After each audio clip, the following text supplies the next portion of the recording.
Oh, hello, this is Tak Chung from Walk with Tak. Welcome to my YouTube channel. If you enjoyed this video, please like, subscribe, and share. I make this video in response to the question a viewer asked me recently. So if you have any question, please write me at walkwithtak@gmail.com. I love to hear from you, and I make a video based on some of the questions that viewer has asked me, and I will respond to you promptly.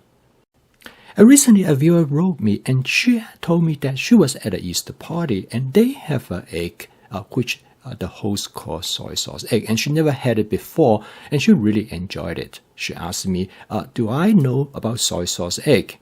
And I told her that I actually have soy sauce egg very often because my mother used to love soy sauce egg. It's extremely easy to make, and it's a good way to use up your eggs, particularly if you have some extra eggs in the refrigerator that you want to use it up.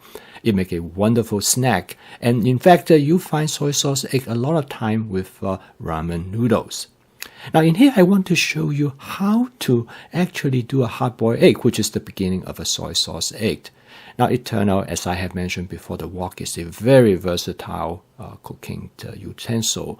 And in this case, if you have a steamer, you can steam the egg instead of a hard-boiled egg. Now, you probably asked the question, what is the advantage of steaming the egg rather than hard-boiled it? The main advantage is it's very straightforward, very easy. All you have to do is to put just the wok and put a little bit of water in it, and then you put your steamer over it. Now, the other advantage is that you can steam a lot of egg.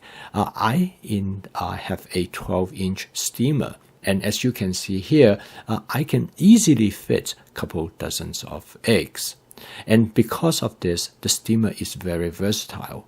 And for this reason, I have mentioned earlier, a wok is also a very versatile and functional cooking utensil.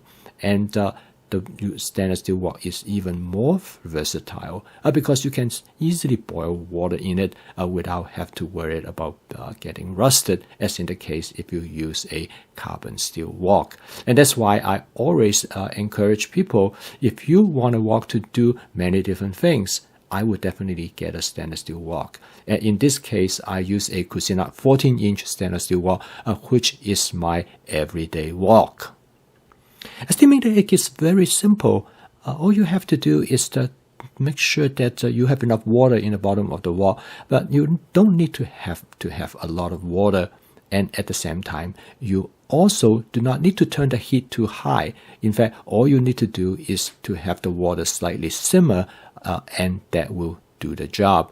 And occasionally, just check, make sure that it does not run out of water. And I usually steam my egg for about 45 minutes to an hour.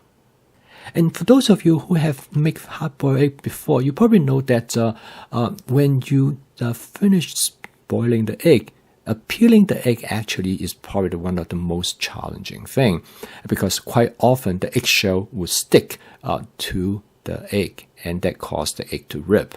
Now, the key turn out that is that make sure that you transfer the egg directly from boiling water to cold water.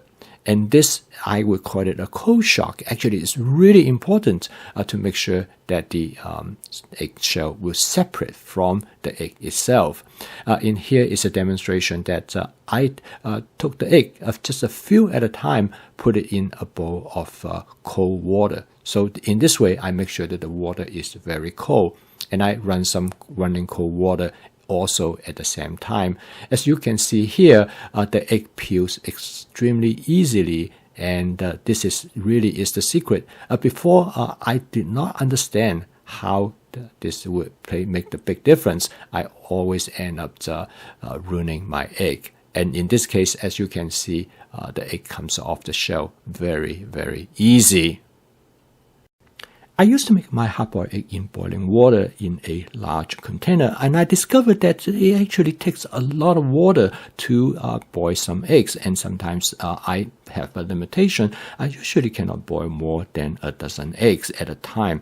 But I now discover using the steamer, the capacity is greatly enhanced because the steamer has a flat surface and it allows me to accommodate quite a few eggs. In fact, in my 12-inch steamer, I can accommodate up to as much as 2 dozen eggs. And besides, I have 2 layers of the steamers that I purchased, and if I want to boil even more eggs, I can use both of the baskets.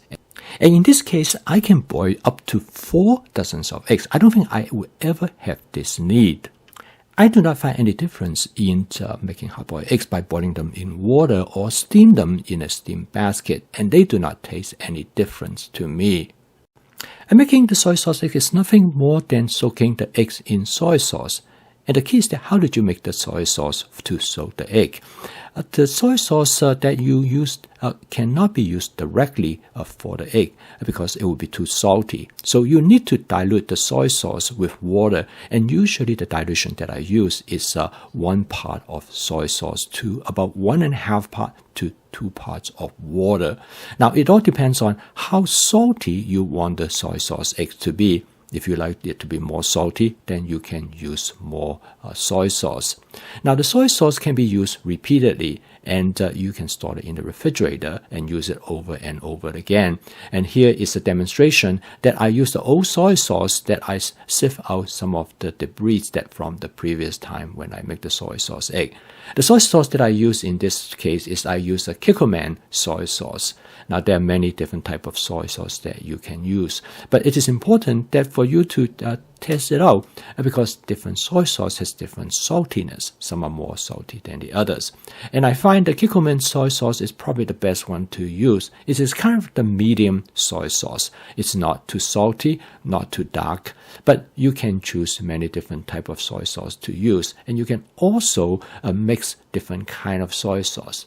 Now, in addition to the soy sauce, you can add other things to the soy sauce in order to make the soy sauce egg. For example, if you want to have a taste of sweetness, you can add some sugar, which is a very common practice in making soy sauce egg. The other way that you can make modification to your soy sauce is to add somewhat known as the 5-spice powder, which is very traditional in making soy sauce egg. After I put the eggs into the soy sauce, I will heat up the sauce until it starts to boil, and then I will turn the heat down to low, actually just to the lowest setting on my burner. I will slow cook the egg with the covers on for about 30 to 60 minutes, depending on how salty you want the egg to be. Now at this point, one of the most important things that you probably need to do is that you should turn over the egg once in a while because otherwise the egg will just stay in one position and one part of the egg will not get soaked in soy sauce and will change the color. Then you take the egg out of the soy sauce and you simply cut them in half.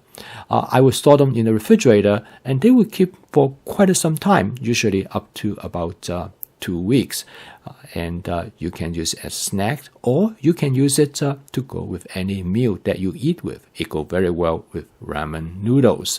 So give it a try. I post a video each day to help you to make home cooking as part of your daily routine. If you like to adopt my fast cooking system, please subscribe to my YouTube channel. So keep on cooking. I will see you tomorrow.